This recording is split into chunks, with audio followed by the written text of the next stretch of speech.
আর একটাই উদ্দেশ্য করব যে বাজে লোক কমেন্ট করবেন না, বাজে লোক মানে ফোন দিবেন না। যাদের ভালো লাগবে, যারা আমাকে দেখে যার ভালো লাগবে, যাদের মানে মনে একটা আকর্ষণ ভালোবাসা জাগবে, যে সাহায্য সহযোগিতা করবে, আমার বাচ্চাটাকে বাবার আদর ভালোবাসা দিবে, সেরকম যদি মানুষ থাকে তাহলে আমাকে ফোন দিবেন, যোগাযোগ করবেন, কথা বলবেন।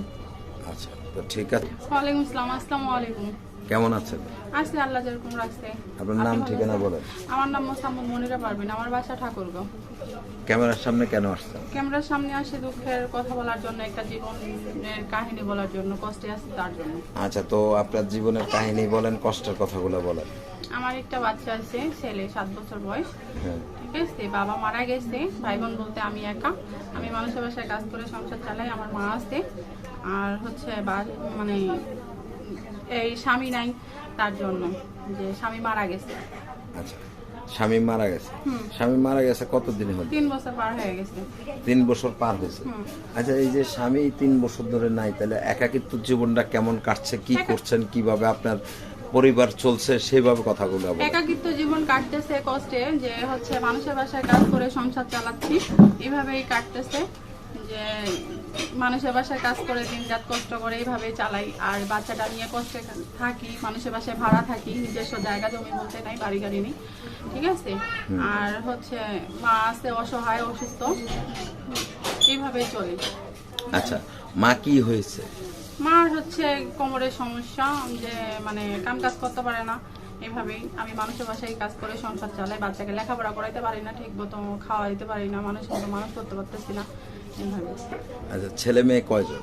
আমার বাচ্চা একটাই, ছেলে। একটা ছেলে। হ্যাঁ। আচ্ছা, এখন আসলে আপনি কি চাচ্ছেন? একটা আমি ভালো মনের মতো মানুষ চাই, যে মানুষটা আমাকে খাওয়াবে পড়াবে, যে আমার দায় দায়িত্ব নেবে, যে আমার জীবন সঙ্গীর মধ্যে আসবে, যে আমার বাচ্চাটাকে বাবার আদর ভালোবাসা দিয়ে মানে বড় করবে, মানুষের মতো মানুষ করবে, সেরকম একটা আমি জীবন সঙ্গী চাই। আচ্ছা, সেরকম একটা জীবন সঙ্গী চান। আসলে মানে তার বয়স কেমন হতে হবে? সে যেরকমই হোক না কেন, তার বয়স নিয়ে আমার কোনো দ্বিধা নাই, কিন্তু তার জন্য মনটা ভালো থাকে, তার জন্য সব দিকে যেন সেই মানুষটা এমন ভাবে থাকতে হবে যেন তার মন একাকিত্ব থাকে, যেন সে আমাকে নিয়ে সারা জীবন থাকতে পারে, খাওয়াইতে পারে, এরকম একটা।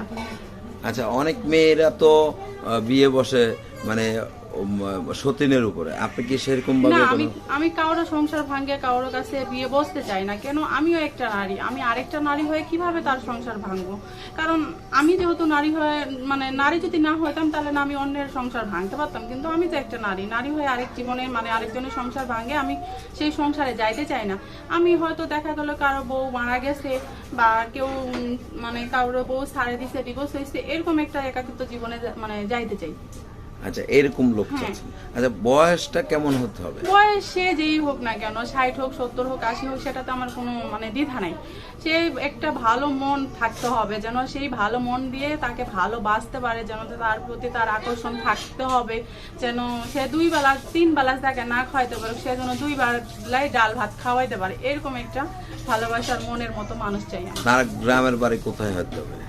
সে যেখানেই হয়ে যাক, মানে আমার বাড়ির পাশে যে তাকে থাকতে হবে এটা কোনো না। সে বাইরে থেকে হোক, দেশের বাইরে থেকে হোক, বা মানে যেই বিভিন্ন জায়গা থেকে হোক, সেটা কোনো আমার কোনো সমস্যা নাই। অনেক মেয়েরা তো মানে একটা তাদের চয়েস থাকে, অমুক জায়গার এমুক জায়গার। না, আমার ওটাতে কোনো সমস্যা নাই। স্বামীরা তো যেখানেই নিয়ে যাবে, যার সাথে যার আমার একাকিত্ব মানে সম্পর্ক হবে, স্বামীরা তো গাছতলা নিয়ে যায় রাখে, সেখানে যায় থাকতে হবে, তাই না? আমি কেন বলবো যে আমার এখানে আসো? কারণ আমি হ্যাঁ বলতাম কিভাবে, কারণ আমার তো জায়গা নাই, বাড়ি নেই, তা আমি কিভাবে আমার বাসার মানে নিয়ে আসবো? এর জন্য আমি মানে আমার কাছে আনতে চাই না। সে যেখানে আমাকে নিয়ে যায় রাখবে, আমি সেখানেই থাকবো। আচ্ছা, তো আপনার সাথে ভালো থাকবেন। দর্শক, আপনারা সকলে ভালো থাকবেন, সুস্থ থাকবেন। বিয়ে শাদী, টাকা পয়সা, লেনদেন যত কিছু আছে আপনারা আপনাদের নিজ দায়িত্বে তাদের সাথে সরাসরি যোগাযোগ করে নেবেন। ইউটিউব কর্তৃপক্ষ এই ধরনের কোনো দায় দায়িত্ব নেয় না। সকলে সেই পর্যন্ত ভালো থাকবেন। আল্লাহ হাফেজ। আসসালামু আলাইকুম।